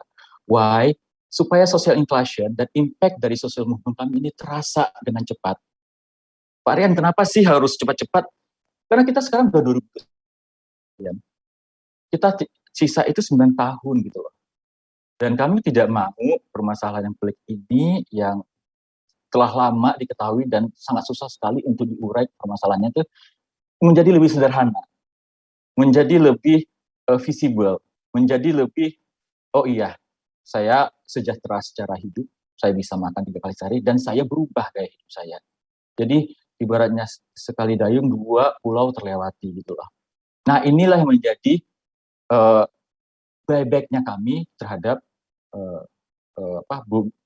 environment di token Bumun itu, di crypto aset itu. Nah, seperti itu. Nah, bisnis model berikutnya adalah carbon business model. Nah, carbon ini adalah brand kami untuk carbon offset atau carbon trading atau tukang jualan karbon. Nah, saya bicara marketnya, potensi marketnya sampai 2030. Di Indonesia sendiri, Indonesia mendapatkan NDC atau KPI lah, target dari UNFCCC untuk menurunkan 29-41% dari industri yang business as usual, yang industri yang tanpa melakukan penurunan karbon sama sekali. Ya targetnya seperti itu. Kalau kita ngambil target rendah aja 29%, berarti pemerintah kita harus menurunkan 767 metrik ton CO2 equivalent. Ini kita belajar ya, ini pernah ini EduTalk, kita belajar lebih detail, lebih teknis. Ini itu terkait dari hutan, feed, dan agriculture itu sendiri. Nah, itu equivalent di 680 metrik ton CO2 equivalent, itu targetnya. Di energi sektor itu 30 metrik ton CO2 equivalent. Nih, kita bicara sampah tadi. Di US itu 48 metrik ton CO2 equivalent. Industri dan transportasi paling kecil di 9 metrik ton CO2 equivalent. Nah, inilah potensi revenue yang akan kita trade, dan kita offset. Terus kita testing, inspection and certification, TIC, di lokal kita maupun di international market. Oke, nah kita bisa jual state-owned enterprise, kita bisa jual di lembaganya, dan inilah menjadi carbon play kita. Ranah kita untuk menciptakan profitable atau sustainable dari bisnis ini. Nah ini sangat penting sekali bagi Bumun dari sisi bisnis ini, supaya ini menjadi new revenue stream atau tambahan pendapatan bagi mitra kami. Mereka bisa kita inject, kita bisa profit sharing, sehingga mereka bisa berekspansi lebih cepat. Seperti itu, teman-teman. Nah, ini yang lebih detailnya lagi terkait carbon business model. Nah, bagaimana sih kami nantinya skema besarnya? Kami menyebut ini carbon emission rate. Itu terdiri dari IoT, blockchain, dan artificial intelligence. Itu fungsinya adalah untuk menginventory dan memonitoring, sehingga kita punya customer journey atau proses journey itu lebih pendek dengan pemanfaatan teknologi ini. Nah, dapat dari mana aja sih kita karbon itu? Kita dari forestation, renewable energy, dengan skema energy as a service, dan garbage mining. Yaitu yang mitra strategis kami yang pada malam hari ini yang berbicara di layar monitor teman-teman sekalian. Setelah itu karbon ini kita verify. Nah, verified ini ada di database screening, make sure bahwa karbon ini tidak double counting. Terus ada proses MRV, measurement, reporting, verification. Measurement kita pakai IoT, reporting kita pakai blockchain sehingga tidak fraud, dan verification kepada lembaga verifikasi. Dan kita reporting, kita punya karbon ini. Setelah karbon ini verified ini, kita selling di market. Bisa kita selling di platform, bisa kita direct sales. Dan ini nantinya akan kita pull di aplikasi kita, Bu, yang di develop oleh PT Bumun untuk menghijaukan negeri. Ini more detail lagi, apa sih nanti Bu itu? Kita bicara IoT device. Ya, jadi untuk proses measurement, reporting, and verification. Memudahkan verifikator kita untuk mendapatkan data yang valid dengan cepat dan real time. Bu itu sebagai middleware, di mana pencatatan semuanya ada di tangan kalian, smartphone kalian. Berapa sih carbon footprint yang telah kalian hemat, dan berapa sih nanti ini dikonversikan kepada reward-nya, seperti itu. Dan kita sell di marketplace. Gampangnya seperti itu, teman-teman sekalian. And then, ini enabler. Nah, inilah tampilan Bu yang sedang kami develop. Jadi, Bu ini akan menjadi sebuah apps yang menggabungkan semua mitra-mitra kami. Jadi, bagi yang belum tahu, Bu itu adalah Bumun Operator Orchestrator. Jadi, dia emang seorang orchestrator. Di dalamnya itu ada semua big data semua dari bisnis, mitra-mitra bisnis kami, yang kami sangat tekankan untuk mereka berekspansi lebih cepat. Bagaimana mereka bisa berekspansi lebih cepat kalau cash flow-nya terhambat kan gitu. Nah, kami make sure cash flow mereka dari sisi karbon, selling carbon unit itu lebih mudah, lebih instan, dan lebih cepat. Sehingga cash flow yang mereka dapatkan, pendapatan yang mereka dapatkan, cash flow mereka lebih lancar. Lebih ide besarnya dari Bu itu sendiri. Jadi setelah Bu ini akan membesar, dan kami harapkan cepat pembesarannya dengan skema growth hacking, kami melihat dari sisi visi misi jauhnya, horizon-nya, ini akan menjadi exchange dan market untuk downstream industri, household level rumah tangga, level UMKM yang secara industri bisa mengurangi karbon, sehingga ini menjadi exchange and market mereka untuk mendapatkan new revenue stream atau tambahan pendapatan baru bagi mereka dan bagi customer mereka, seperti itu. Dan bagaimana visi misi Bumun biar keterlibatan sosial ini meningkat, kami kasih reward berupa Bumun token itu, seperti itu. Nah, ini sedikit penutup dari Bumun. Bumi to the moon. Tolong support kami, tolong kritik kami, dan tolong doakan kami agar permasalahan climate change ini, terutama di Indonesia, cepat teratasi dan mohon terus pantau perkembangan kami dan tanyakan ke kami jika ada hal-hal yang masih jadi pertanyaan bagi teman-teman sekalian. Demikian, Bro Zaki. Oke, keren banget. Bisa di stop share. Oke, Bro. Gila, ini di chat room udah banyak banget nih ya yang komen-komen, nanya-nanya ya. Mungkin sekarang gue bacain dulu komen-komennya ya. Komen-komennya ini dari ini artisnya di grup Telegramnya Bungun ya, Mbak Ocin. Melting, pinter-pinter banget. Wah, ini udah ganteng, pinter ya teman-teman ini ya. Terus mungkin pertanyaan pertama kita akan coba masuk ke sesi Q&A ya. Jadi ada yang dari Just Diary nih, Sulawesi Utara siap buat cabang garbage mining Bungun. Lalu dari Super Yama, tolong jelasin dong apa itu garbage mining. Nah, gini mungkin pertanyaan pertama mungkin ke Bro Niki ya. Bro Niki ini kan lebih spesifik bikin site untuk recycling plastik gitu ya. Boleh nggak kita dikasih tahu gitu ya, kira-kira kebutuhan lahannya berapa, mesinnya apa, berapa sih kira-kira investasi di awal nih untuk bikin sebuah tempat pengolahan plastik gitu. Gimana Bro Niki? Ya, oke, terima kasih Mas Zaki. Jadi sebenarnya untuk plastik recycling center itu, mungkin teman-teman peserta Talks malam ini kalau ada yang berminat itu sebenarnya nggak sulit, nggak begitu rumit karena teknologinya teknologi sederhana. Jadi mungkin kalau untuk lahan, kita sendiri sekarang di Padang itu ada lahan sekitar 2.000. Cuman kalau kita lihat di 1.000 juga udah bisa jalan. Dan mesinnya sederhana, mesin shredded, mesin cacah. Jadi kita tinggal kumpulkan sampah, tinggal cacah, jual. Jadi simple Mas Zaki, buat teman-teman yang ingin menjaga lingkungan, selain beli token Bungun bisa juga jadi recycler plastik. Nggak sulit, kita nggak gitu kompleks. Dari situlah kita bisa dilengkapi oleh Sampangan. Nah, yang kita cuman plastik, sedangkan Sampangan teknologinya sangat luar biasa. Nah, jadi kebutuhannya cuma mesin cacah dan lahan.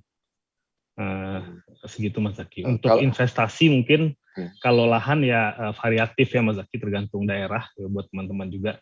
Tapi kalau untuk mesin itu dari terkecilnya ada 25 juta sampai 100 juta. Itu tergantung dari kapasitasnya. Gitu. Oke. Kalau di Westlab itu ini enggak dari masyarakat tuh bisa langsung menjual atau Westlab itu akan membeli sampah dari masyarakat.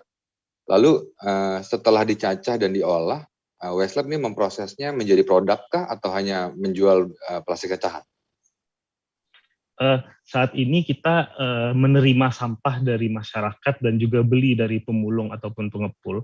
Tapi in the future kita akan punya program untuk menaikkan derajat pemulung lah. Jadi kita kumpulkan pemulung, kita edukasi, kita kasih mereka operasional dan mereka juga akan store ke kita. Mungkin itu akan start di tahun depan, sekarang lagi persiapan. Dan hasil dari cacahan kita ini sekarang majority itu dijual ke berbentuk material itu. Cuman tadi kan kita sempat sampaikan beberapa proyek kita ada yang langsung dijadikan furniture, ada yang dijadikan wall panel, jadi berbagai macam lah hasilnya, tapi majority sekarang masih jadi material. Oke. Apa namanya? Berapa sih sekarang kalau misalkan teman-teman ada yang mau jual plastiknya gitu tuh, harga plastik tuh sekarang berapa ya Bro Niki ya? Variatif Mas Zaki dan pemirsa. Jadi plastik itu sendiri kan ada sekitar 6-7 jenis. Itu harganya ada yang dari 2.000, ada yang 4.000, bahkan yang paling tinggi itu mungkin ada di sekitar 6.000 per kilonya. Jadi kita terima berbagai macam. Kita sekarang lagi fokus itu ke plastik-plastik yang seperti ember dan kursi. Nah, jadi itu yang gede-gede ya. Oke, nanti mungkin harapannya pemulung pakai iPhone terbaru gitu ya, dengan aplikasi Bu gitu, terus dia dia jual sampahnya ke nanti yang kita mungkin kolaborasikan gitu ya, terus dia akan dapat crypto asetnya Bumun gitu. Itu harapan kita bareng-bareng sebenarnya kan ya. Oke, Itu kalau bisa keren tuh Mas. itu keren banget ya. Pemulung bawa iPhone. Keren. Terus ini ada pertanyaan lagi nih. Bumun akan akan membeli magic box-nya Sampangan nggak? Gitu. Bro Fauzal, apakah mesinnya dijual? Iya, jadi ini mungkin salah satu pertanyaan yang paling sering ditanyain sih. Jadi Magic Box bukan untuk dijual, tapi untuk dikerjasamakan. Siap. Seperti itu. Karena yang paling penting adalah bukan kita mendapatkan margin dari penjualan mesin, tapi bagaimana caranya kita bisa memastikan keberlangsungan operasional dari Magic Box yang sudah kita deploy.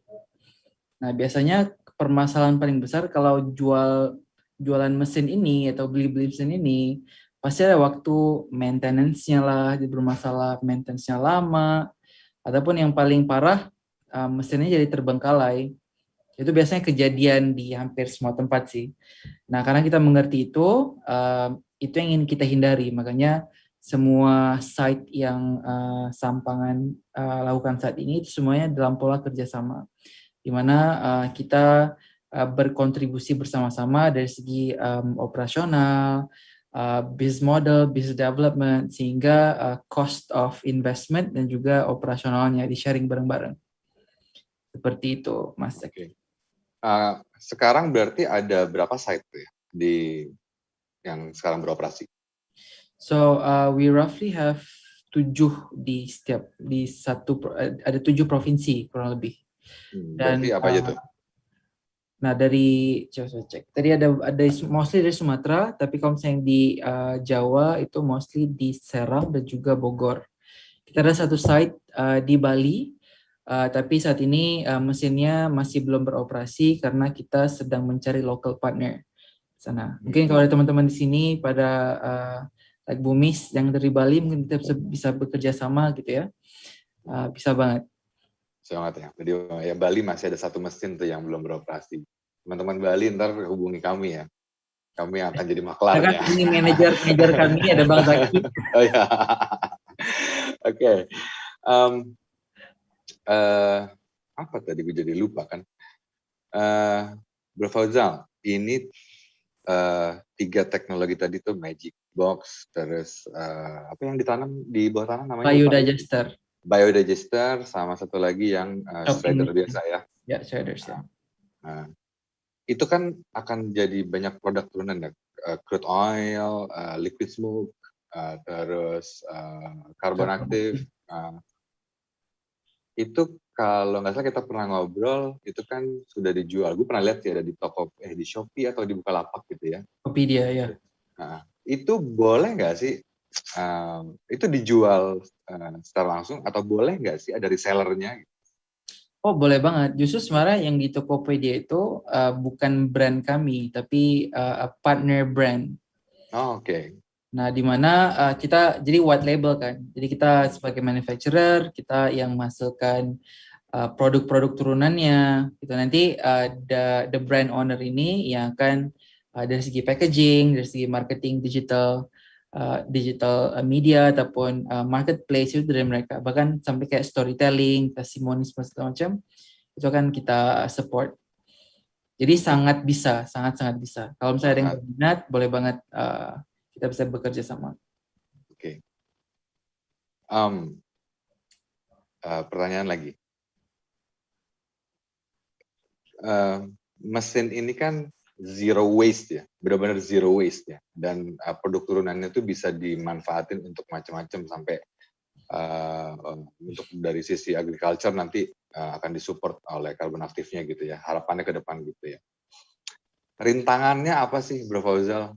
Kan kita tahu nih mafia sampah tuh, bisnis sampah tuh ternyata kan menggiurkan ya. Ada nggak sih kendala-kendala terkait mafia sampah gitu? Ya banyak sih. Kalau itu kan sebenarnya bukan mitos. Ini sudah bisa soalnya dialamin sendiri kan. Jadi memang benar adanya. mafia-mafia ataupun naga-naga kalau kita panggilnya di industri ini. Tapi kita Bu Mun ini kan yang cacing yang akan menjadi naga. Iya. Ini naga baik kayaknya. Naga baik. Iya.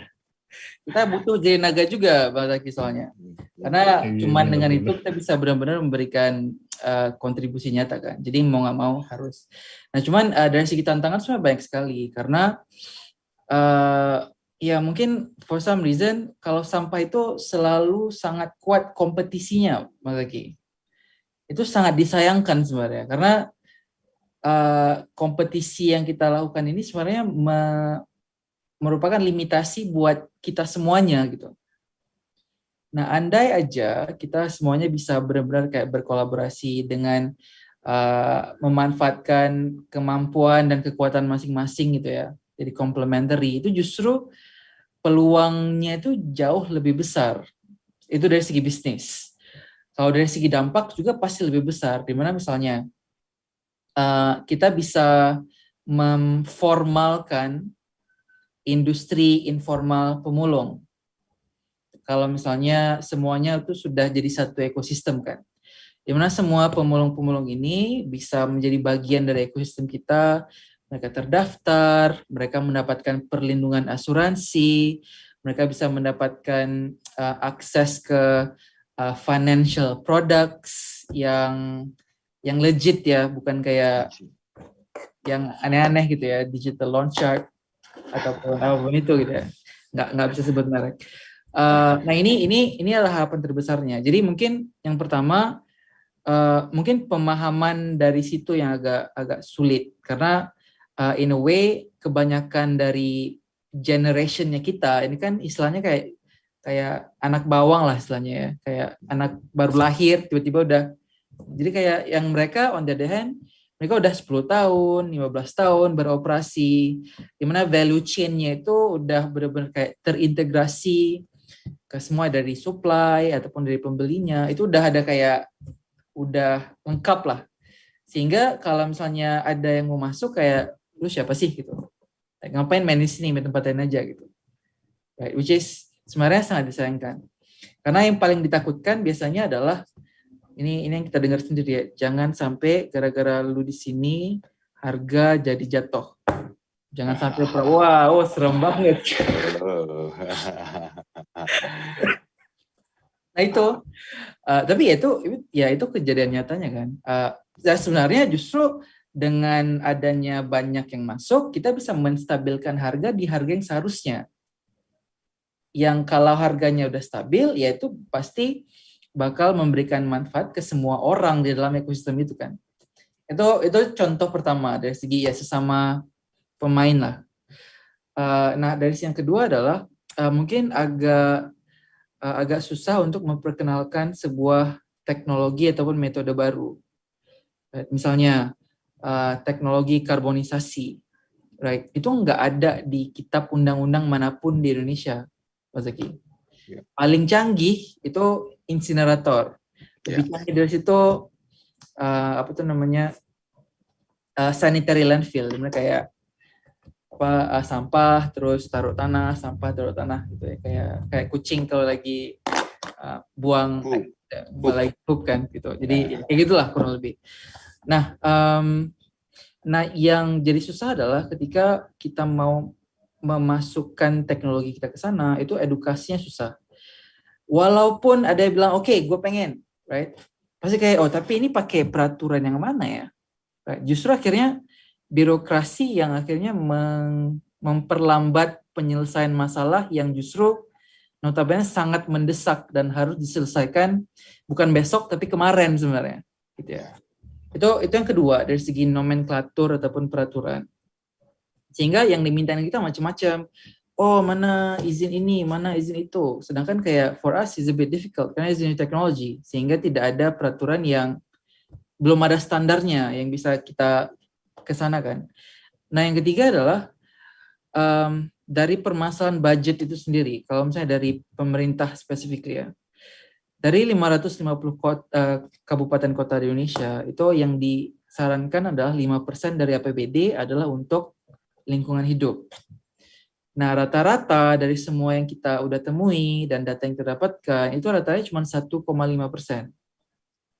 Dan walaupun ada dialokasikan, itu 60%, 50%-nya itu untuk biaya honor, untuk yang bersihin jalan, kutip jalan, 30%-nya buat transportasi sampahnya, sehingga yang untuk waste management ataupun waste processing itu sendiri hampir nggak ada. Saya dari beberapa TPA yang kita datangi, itu biaya yang mereka alokasikan untuk memanage 15 hektar TPA itu cuma 0,01% dari APBD-nya. Obviously that's the problem. Pasti bakal banyak masalahnya kan. Bau sampah, sampah longsor dan sebagainya. Ya karena memang tidak pernah diprioritaskan dengan bukti alokasi dari APBD-nya gitu, right? Banyak yang bilang kayak, oh ya sampah adalah prioritas top 3 priority dari pemerintahan kita. Tapi itu nggak pernah tercermin dari alokasi di APBD-nya. So, ini dari segi challenges yang kalau kita mau bekerja sama dengan pemerintah ya. Nah, tapi justru bekerja sama dengan pemerintah adalah sesuatu yang sangat perlu dan sangat penting untuk kita lakukan. Karena stakeholder terbesarnya adalah mereka. Mereka yang bertanggung jawab untuk ini. Nah, PR kita adalah bagaimana caranya kita tidak bergantung terhadap dana dari pemerintah, tapi bisa sustainable secara swasta. Walaupun waste processing adalah kewajiban dari pemerintah, is an obligation. Bukan tempat mereka untuk generate revenue ataupun dapat business model tambahan itu. Bukan waste to product, itu kerjaannya swasta. Mereka adalah waste collecting and waste processing. Itu tanggung jawabnya. Dan by the way, kalau misalnya TPA ataupun sebuah daerah tidak melakukan pemrosesan sampah dengan baik, itu bisa disu, either somasi ataupun tindakan hukum oleh masyarakat sebenarnya. Jadi kayak resiko seperti itu. Begitu Pak Zaki. Oke. Ini ada pertanyaan lagi nih, mungkin satu lagi buat Bro Fauzal nih. Nanti di site-nya itu kan butuh power ya, terus apakah pakai bahan bakar fosil? Ini kemarin pas kita berkunjung ke site Bogor nih, ternyata itu macam-macam ya, maksudnya magic box-nya aja nggak pakai bahan bakarnya dihasilkan oleh hasil prosesnya sendiri ya. Nah, mungkin bisa ceritain Bro Fauzal, ini gimana nih? Power yang digunakan tuh apakah masih pakai power dari fosil atau gimana? Ya. Nah, jadi mungkin kalau misalnya oven ataupun rice cooker itu ada listriknya ya. Jadi sumber tenaganya itu dari listrik ya. Dan proses kita kan proses radiasi panas. Itu kayak dari panas yang memproses sampah yang masuk.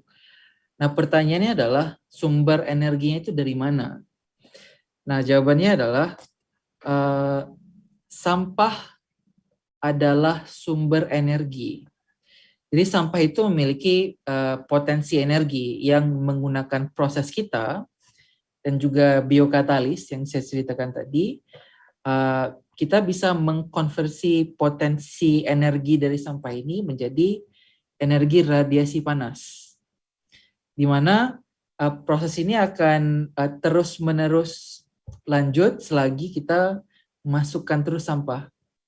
Jadi kayak nggak perlu energi tambahan dari listrik, nggak perlu energi tambahan dari petrol ataupun diesel ataupun bahan bakar apapun itu, karena dari sampah itu sendiri adalah sumber energi untuk proses kita, dan kita itu bergerak di kurang lebih 100 hingga 400 derajat Celcius yang secara notabene adalah jauh lebih efisien dari segi energi dibandingkan dengan proses lainnya, yaitu misalnya pirolisis. Itu adalah proses yang hampir mirip gitu ya.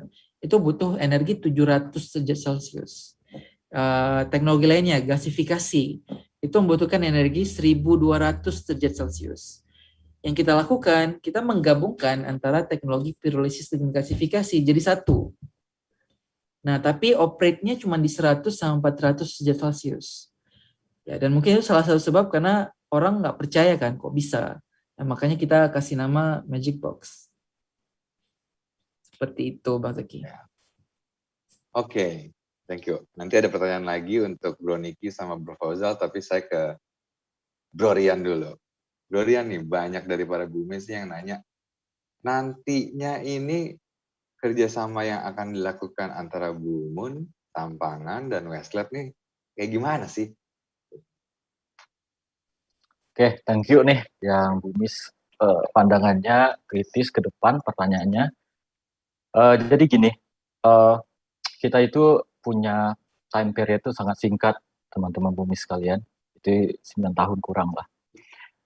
Kami ingin, ya kalau kita memakai istilah naga, izinkan saya memakai istilah naga, ini emang harusnya jadi naga. Kalau bisa naga kepala 7 gitu loh. Kenapa? Karena visi misi Bumun itu sendiri adalah social inclusion, keterlibatan sosial. Nah, dengan kita meningkatkan keterlibatan sosial, we increase the social inclusion with growth the economic green economy gitu loh.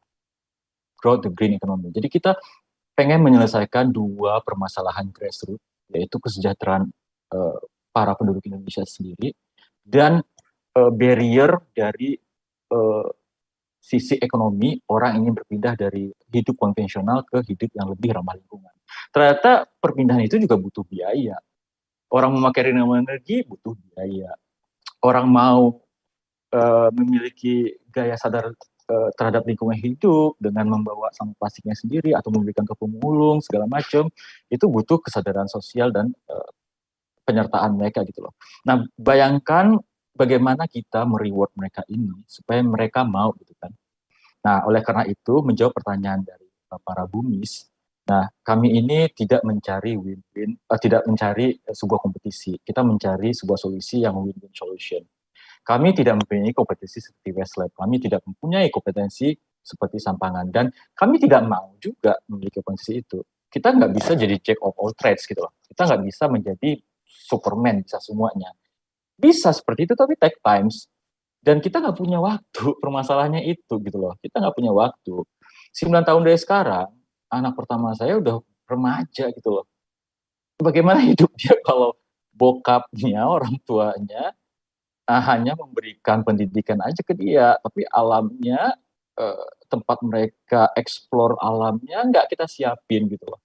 That's why kami itu, Bumun itu sebenarnya pengen mengenrichment gitu loh, memperkaya bisnis model para mitra kami dan memperkaya, mensejahterakan para customernya mitra kami gitu loh.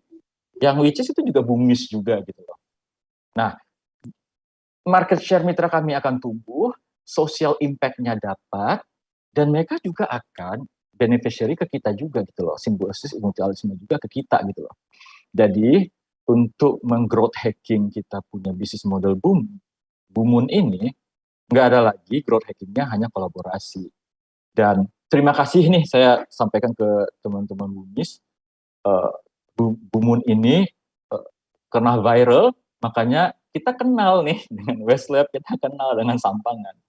Kalau kalian tidak membuat ini menjadi viral di dunia kripto, kita nggak mungkin nih Westlab sama Sampangan ini. Mungkin nanti ada beberapa pertanyaan, tapi nanti Bro Zaki aja yang ngelit pertanyaannya.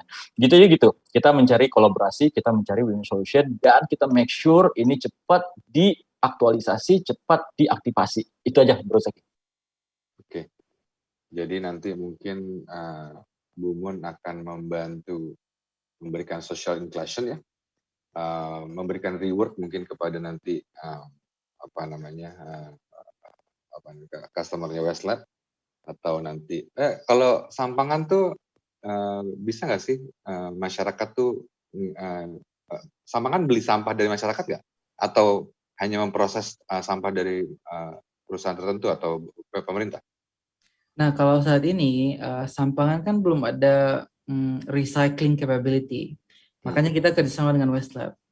Jadi sehingga kita tidak membeli sampah dari masyarakat. Tapi kita dibayar untuk jasa pemprosesan sampah dari klien kita, yaitu pemerintah dan juga swasta. Ya kita istilahnya kita kayak go clean-nya lah. Kita ada sampah, kita beresin. dan kita dibayar untuk jasa pembersihan tersebut. Sip. Menarik, makin malam makin hangat. Oke, ini mungkin 2 pertanyaan lagi karena sudah waktunya sudah agak malam ya. Karena kalau kata Bang Roma dilarang begadang ya. Kepada ini 2 ke Bro Fauzal sama ke Bro Niki nih, yang mungkin Bro Fauzal udah muter-muter di beberapa startup, Bro Niki dengan segudang pengalaman entrepreneurnya gitu ya. Menurut Bro Fauzal sama Bro Niki, ide yang dicetuskan oleh Bumun ini aplikatifnya dalam bisnis konvensional. Gimana? Mungkin pandangannya terhadap Bumun lah ya. Ini dari Om Salmon nih. Om Salmon ini sahabat kita juga. Kira-kira pandangannya gimana? Silakan Bro Niki dulu deh. Ya, oke. Pertama, kita di Westlab sangat percaya dengan masalah sampah ini adalah masalah bersama. Masalah kita keseluruhan orang. Kenapa? Karena kita semualah yang menghasilkan sampah ini. Jadi nggak mungkin bisa diselesaikan sendiri. Nah, saya juga mau meng-quote Fauzal tadi, ini kita nggak usah bicara kompetisi, kita harus bicara kolaborasi. Nah, yang membuat Westlab atau kita ini tertarik untuk kerjasama dengan Bumun ini adalah semangat kerjasama dari Bumun ini sangat diperlihatkan dari awal. Tadi Mas Rian sudah sampaikan, kita nggak mau punya capability untuk recycling, kita nggak mau ini karena nggak ada waktu. Kita lebih baik kolaborasi. Nah, semangat itulah yang menurut kita sangat dibutuhkan dalam memberantas dan mengurangi sampah yang ada di seluruh bumi lah kurang lebih gitu. Nah, jadi itulah kita punya visi yang sama kalau kami dari Westlab melihat Bumun. Gitu. Mungkin lanjut ke Bro Fauzal. Ya, itu I think yang paling pertama benar banget kata Bang Niki tadi, memang yang bikin sangat relevan dengan Sampangan dan juga Westlab adalah memang kita memiliki visi yang sama, dan yang paling penting selain visinya adalah value-nya yang sama. Karena bisa aja visinya sama, cuman value-nya beda-beda gitu kan. Jadi ada yang kayak lurus-lurus, ada yang kayak bengkok-bengkok. Tapi kita sepakat arah akhirnya dan juga nilai yang kita miliki itu sama. Kita pengen selesaikan masalah sampah, kita pengen bisa mensejahterakan sebanyak orang yang kita bisa dalam ekosistem kita, dan kita ingin berkolaborasi bersama-sama. Gitu. Jadi itu yang pertama. Yang kedua, alasan kenapa Bumun itu sangat relevan dengan kita adalah yang Bumun sangat ingin lakukan, which is carbon credit, itu memang di dalam produk pipeline-nya kita. Tapi ini masih jauh banget, kayak mungkin dalam 3-4 tahun lagi gitu. Right. Nah, tapi dengan adanya Bumun dan juga dengan teknologi, komunitasnya, itu bisa mempercepat daripada kita tunggu 4-5 tahun lagi, bisa dikerjakan sekarang. Jadi itu benar banget yang kata Bang Rian bilang tadi gitu. Kita nggak punya waktu. Right? Dan dengan kolaborasi memang terbukti kita bisa mempercepat apa yang kita ingin lakukan. Nah, itu mungkin salah satu alasan kenapa kita juga sangat berterima kasih terhadap Bumun dan juga Westlab untuk membangun kolaborasi ini. Dan yang ketiga adalah industri persampahan saat ini masih belum di fase yang stabil dan juga bisa self-sustainable, terutamanya dari segi komersil. Right? Jadi misalnya tadi yang ada nilai value-nya, misalnya recyclable, itu cuma 10% di total sampah yang dihasilkan. Sedangkan 90% saat ini itu adalah cost. Right? Dan untuk bisa menciptakan value dari 90% sampah ini, itu membutuhkan energi yang sangat besar. Ya, energi dan waktu terutama, dan juga cost, right? Yang dimana saat ini ekosistem kita belum siap untuk itu. Nah, dengan apa yang dilakukan Bumun dengan menggunakan carbon credit, terutamanya yang udah diceritain sama Bang Rian tadi, potensi carbon credit di Indonesia itu sangat besar, itu kita bisa mempercepat sustainable, bahkan even zero waste processing di Indonesia. Dari mungkin 20-30 tahun lagi dalam waktu sekarang gitu. Karena ada mekanisme pasar yang sedang dikembangkan oleh Bumon. Dan maka oleh sebab itu pekerjaan yang Bumon sedang lakukan sekarang itu sangat-sangat penting untuk kita semuanya. Seperti itu Bang Zaki. Gue jadi makin gak sabar nih. Cuman jadi tapi agak stres ya. Kayaknya jadi lebih semangat gitu ya. Gitu. Oke, jadi kalau gue bisa simpulin sebenarnya, Sampangan dengan jasa memproses sampah apapun yang menghasilkan banyak produk, Westlab dengan spesialisasinya di plastik dan bisa membeli plastik yang dijual oleh masyarakat umum dan akan memproses plastik itu menjadi produk-produk yang olahan lagi. Bumon selaku orkestrator dari ini dengan komunitasnya yang cukup kuat gitu, dan di daerah dan tersebar di berbagai daerah dan siap untuk mengexpand operation dari Sampangan dan dari Westlab gitu ya kira-kira, dan akan memberikan social inclusion berupa reward token ya dari reward token Bumon, dan juga akan mengkolaborasikan dan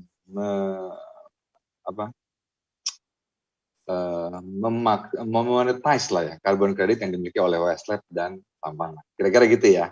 Oke. Makin malam makin hangat, tapi aduh udah waktu udah jam 9 kurang 10 nih. Terima kasih loh. Ini mungkin sekarang di penghujung acara nih. Boleh nggak sih saya minta closing statement nih dari masing-masing, dari Om Rian, Bro Rian, Bro Fauzal, sama Bro Niki. Mungkin dari Om Rian, dari closing statementnya terhadap climate change ini gimana, atau terhadap bumi ini seperti apa? Silakan Om Rian. Oke, thank you Bro Zaki. Mungkin closing statement saya pribadi mewakili para founder dari Bumon.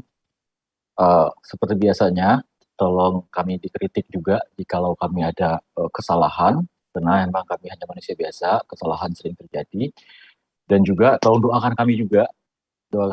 Kenapa? Karena constraint atau hambatan yang akan kami jalani ke depannya itu tidak gampang. Dan mohon para bumis dan calon bumis make sure kalian melihat investasi ini, project ini apakah legit atau tidak. Dan tolong pahami bahwasanya ini bukan konspirasi, bukan teori konspirasi, ini real permasalahan ini. Sekaya apapun kalian nantinya, sebanyak apapun uang kalian nantinya, jikalau kalian tidak ada peran ataupun menganggap ini isu yang sangat kecil, nah itu kekayaan itu, kejahatan itu tidak ada apa-apanya gitu loh, nggak bisa dinikmati juga gitu. Nah itu yang poin penting yang ingin saya sampaikan malam hari ini. Demikian Bro Zak. Siap. Dari Bro Niki mungkin closing statementnya nih. Oke, tadi dari kita semua yang di sini dan para penonton yang hadir juga pada malam ini tentunya mempunyai visi yang sama, yaitu menjaga lingkungan dan mengurangi global warming. Tadi Mas Rian juga bilang ini waktunya udah sebentar. Nah, kita semua punya cara masing-masing untuk menjaga itu. Mungkin dari Westlab adalah melakukan recycling, dari Sampangan memproses sampah, dari Bumon membantu kita atau mengorkestra organisasi seperti kita untuk menjalankan itu. Nah, mungkin dari teman-teman itu bisa mulai dari merubah gaya hidup, menyimpan sampah, atau mensupport Bumon. Terima kasih. Oke, keren. Bro Fauzal nih, terakhir. Masih mute, sorry. Oh, masih mute, ya. Nah, mungkin yang akhir adalah nah mungkin dari segi masalah sampah ataupun perubahan iklim itu mungkin sesuatu yang mungkin tidak depan mata ya. Kan kita sampahnya udah dipindahin gitu ya. Climate change yang nggak berasa-berasa amat. Terutama di Indonesia ya, mungkin negara lain udah mulai berasa banget. Tapi inilah sesuatu yang nyata dan adalah sebuah permasalahan yang sangat-sangat besar dan urgensinya tinggi, harus diselesaikan sekarang. Dan mungkin kalau kita lihat dari sudut pandang itu mungkin agak overwhelming ya, kayak ini apa sih daya kita sebagai seorang manusia untuk bisa melakukan sesuatu terhadap permasalahan yang skalanya sangat besar seperti ini, di mana untuk bisa merubahnya membutuhkan perubahan sistemik, di mana semua shareholder harus melakukan sesuatu gitu kan. Apakah bisa kita melakukan itu? Kan itu salah pertanyaan paling besar kan. Namun yang ingin saya minta dari teman-teman yang hadir pada hari ini, hampir 2 jam kita diskusi, itu masih stabil di angka 250 orang di YouTube Live aja, adalah tidak ada aksi yang terlalu kecil. Itu paling penting. Walaupun sekecil apapun itu, tapi kalau bisa kita lakukan diri kita sendiri dan kemudian nantinya bisa diikuti oleh keluarga kita, komunitas kita, itu dampaknya itu sangat besar. Aksi nyatanya adalah contohnya seperti yang dilakukan oleh tim Bumun, mengerjakan proyek Bumun ini gitu. Di samping dari pekerjaan harian mereka yang saya yakin banget udah pasti kayak capek banget, cuman masih dikerjain. Awalnya mungkin proyek kecil-kecilan, cuman hasil dari pekerjaan kecil ini, sekarang udah ada berapa orang yang bergabung di komunitas ini. Berapa orang yang akhirnya mungkin jadi teredukasi terhadap krisis yang sedang kita hadapi saat ini gitu. Dan dari pekerjaan kecil yang mereka lakukan, akhirnya kita bisa terhubung Sampangan, Westlab, dan kita bukan yang terakhir. Masih banyak lagi teman-teman seperjuangan kita di industri ini yang akan kita hubungkan bersama-sama, di mana dari situ kita yang akan memiliki kemampuan untuk mengubah masalah ini dan mempengaruhi sistem dari pekerjaan kecil yang kita lakukan. So, ya mari kita memulai, mari kita berkolaborasi, itu sih, jadi holders Bumun. Itu jualannya cakep banget ya. Oke, keren. Makasih nih semuanya. Nah, kita udah sampai di penghujung acara. Cuman nanti mungkin buat para pemirsa dan para bumis sekalian, inilah apa yang akan kami kerjakan dan kalau kami kolaborasikan. Nantikan garbage mining kami yang pertama mungkin nanti akan kami lakukan di mana nanti akan kami informasikan lebih lanjut. Tapi kami akan kolaborasi dengan Westlab dan Sampangan insya Allah. Dan mungkin kami nggak menutup kemungkinan kalau teman-teman yang lain dari startup-startup yang peduli terhadap lingkungan atau peduli terhadap bumi ini, kami sangat terbuka. Buat yang punya tanah atau punya modal untuk investasi, hubungi saya.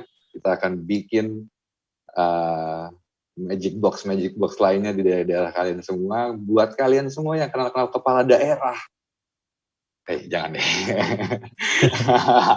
Bahaya ini nanti, saya ditangkap mungkin. Nah, nanti kita akan sebarkan aura positif ini, gerakan para pemuda ini yang positif ke seluruh Indonesia, mungkin sampai ke tingkat desa ya, gitu kira-kira ya.